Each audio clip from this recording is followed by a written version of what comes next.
Orang Kristen harus berani berbicara atau menyuarakan protes terhadap siapapun yang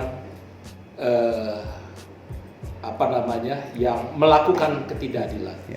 Oleh karena itu dia harus membela siapapun yang diperlakukan tidak adil.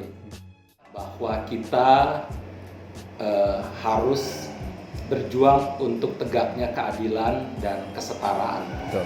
Bagi setiap warga negara, apapun. Ya.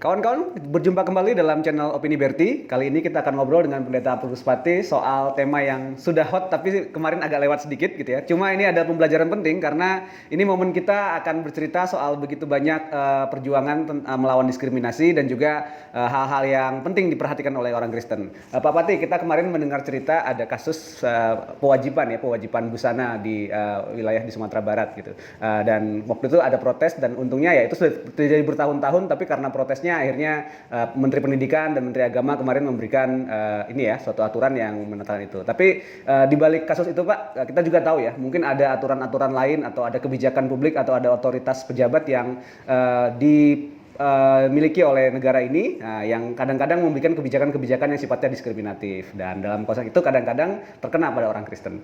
Menurut Pak Pati, sikap apa sebenarnya yang perlu disiapkan oleh orang Kristen saat kita menghadapi hal-hal yang demikian, Pak? Terutama kalau kita didiskriminasi. Ya, begitu. Ya, orang Kristen kan harus pegang satu prinsip yang paling utama lah. Ya. Prinsip itu adalah bahwa kita harus berjuang untuk tegaknya keadilan dan kesetaraan. Betul. Bagi setiap warga negara, apapun, apapun agamanya, etniknya, status sosialnya, dan keadilan dan kesetaraan itu menyangkut keadilan dan kesetaraan dalam konteks agama, etnik, ekonomi, politik, hukum, dan sebagainya. Jadi keadilan yang holistik. Yeah. Dan dalam konteks itu prinsipnya orang Kristen harus berani berbicara atau menyuarakan protes terhadap siapapun yang yang melakukan ketidakadilan. Yeah. Oleh karena itu dia harus membela siapapun yang diperlakukan tidak adil, yang ditindas. Nah, dalam konteks ini, ketika orang Kristen sendiri diperlakukan tidak adil, orang Kristen harus berani menyuarakan hak-haknya sebagai warga negara. Karena kita tinggal dalam satu negara yang demokratis, negara di mana hak-hak konstitusional kita dilindungi oleh undang-undang, oleh hukum. Oleh karena itu, jangan diam. Yeah.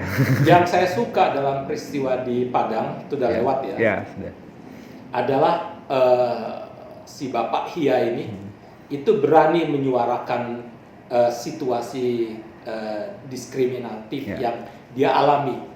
Dan itu penting. Kadang-kadang orang Kristen begitu mengalami situasi yang didiskriminasi, dia diam saja, takut karena mengalami minority complex atau mengalami bahwa seolah-olah kalau kita protes pun tidak ada gunanya. Yeah.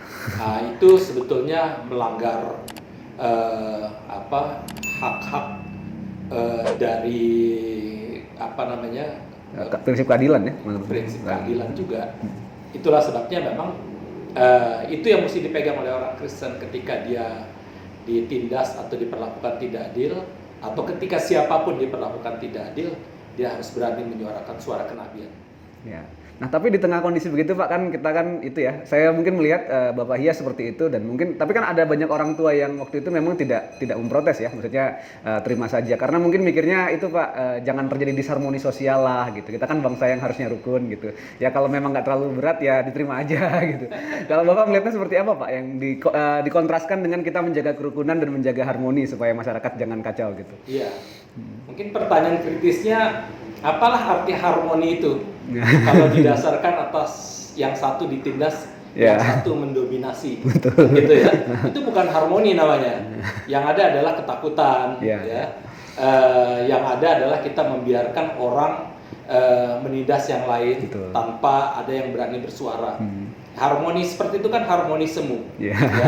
Yang kita butuhkan harmoni di mana semua orang mengalami keadilan, semua orang mengalami kesetaraan, dan semuanya hidup dalam damai, di dalam solidaritas yang indah sebetulnya. Yeah. Oleh karena itu protes-protes seperti itu, terutama untuk mereka yang mengalami ketidakadilan atau protes terhadap mereka yang diperlakukan tidak adil, itu harus dilakukan. Kenapa? Karena suka atau tidak suka, manusia itu punya kecenderungan untuk mendominasi yang lain. Yeah. Dan di dalam satu masyarakat itu ada kecenderungan personal yang satu atau individu yang satu ingin mendominasi yang lain, atau kelompok yang satu ingin mendominasi kelompok yang lain. Dan itu selalu terjadi terus-menerus. Hidup ini adalah sebuah pertarungan. Demokrasi itu menjamin adanya kesetaraan dan keadilan itu, serta kebebasan. Oleh karena itulah karena kita sudah bersama-sama memilih prinsip demokrasi, maka kita betul-betul harus berjuang supaya demokrasi itu bukan sekedar prosedurnya, tetapi prinsip demokrasi di mana ada kebebasan, keadilan, dan kesetaraan itu sungguh-sungguh bisa diberlakukan dan diimplementasikan. Ya, oke Pak. Nah ini mungkin kita tahu ada beberapa, mungkin masih ada ya Pak ya, aturan-aturan daerah atau aturan di ini yang kadang-kadang mungkin karena kita sadar, mungkin juga udah terlihat gitu ya kasus-kasus diskriminasi. Karena mungkin ini mungkin akan memicu juga ya supaya warga kita makin peduli sama hal itu dan bisa memperjuangkan gitu. Nah kalau menurut Pak Pati sendiri apa nih kalau kita menghadapi aturan atau kebijakan publik yang seperti itu gitu kan? Nah, pesannya Pak Pati buat orang-orang Kristen dan juga seluruh warga negara Indonesia kira-kira menghadapinya seperti apa Pak? Kita mungkin bisa akan cari-cari beberapa aturan atau ini yang bisa ini. Ya saya tahu lah ya, misalnya di Jawa Barat di beberapa tempat dan di tempat pasti ada aja yang begitu gitu. Nah pesan Pak Pati praktisnya seperti apa Pak? Ya, yang penting kita jangan diam ya, jangan juga apatis terhadap situasi, karena demokrasi itu kan mengharuskan partisipasi kita semua untuk mempertahankan prinsip demokrasi ya, dan terutama prinsip Kristen ya, di mana ada keadilan, kesetaraan, dan kebebasan gitu. Oleh karena itu memang kita harus berupaya dan berjuang dan mengajak kelompok-kelompok lain di dalam perjuangan ini supaya memang kita bersama-sama bisa bersinergi. Tetapi satu hal juga yang ingin saya katakan adalah bahwa seringkali kita tidak mau berjuang karena kita anggap elit politik ini brengsek semuanya, suka menindas, apatis kan gitu ya, selalu berpikir cari suara. Ada yang begitu, yang memanfaatkan kesempatan untuk menindas atau mencari kesempatan melalui isu-isu keagamaan untuk mendapatkan suara konstituen. Tetapi tidak semua begitu, karena ada juga banyak elit politik yang memang betul-betul bekerja sungguh-sungguh untuk kebaikan, sehingga tidak selalu yang namanya perubahan itu datang oleh karena ada desakan dari bawah.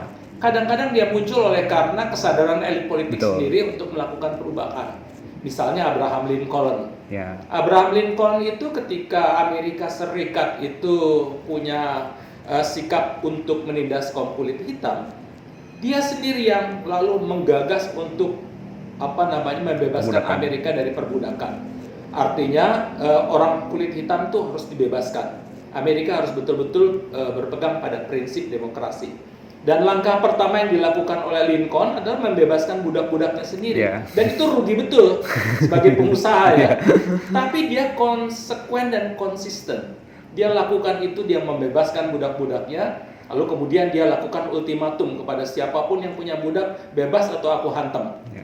Dan akhirnya wajah Amerika kan jadi berubah ya. Artinya semua orang bisa mendapatkan kesetaraan meskipun itu harus berjuang. Paling tidak Obama udah bisa jadi presiden kan gitu ya. Paling tidak wakil presidennya orang India sekarang kan begitu ya kira-kira. Oleh karena itu memang kita harus berani berjuang untuk menegakkan keadilan. Jangan berpikir bahwa di atas itu elit itu brengsek semuanya. Ada banyak orang-orang baik dan kita harus bekerja sama menolong mereka supaya mereka sungguh-sungguh bisa menegakkan demokrasi. Siap Pak. Itu pesan yang cukup menarik rekan-rekan sekalian. Jangan putus asa ya, kita berjuang untuk keadilan. Jangan putus harapan untuk bangsa ini Pak ya. Kita punya banyak harapan untuk berbuat baik, walaupun mungkin jalannya agak panjang gitu ya. Tapi kita berusaha. Jangan terbuai oleh perdamaian atau harmoni yang semu yang tanpa keadilan gitu ya. Kita harus menyuarakan hal tersebut.